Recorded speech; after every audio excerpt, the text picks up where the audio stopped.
Assalomu alaykum obunachilar. Bizda yangilik bor.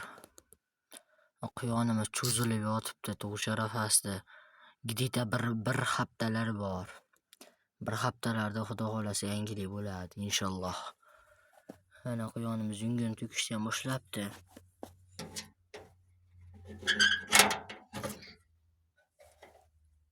Mana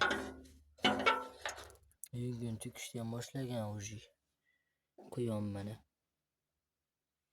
Inshaalloh bir haftalarda tug'ib bo'ladi. Tug'sa video qo'yamiz inshaalloh. Quyonlar ko'paytiramiz. Like podpiska esdan chiqmasin. Videolarimiz o'sha kunlarda aktiv tushib ketdi. 500 ta 600 ta ko'rgan xolos. Like podpiska esdan chiqmasin.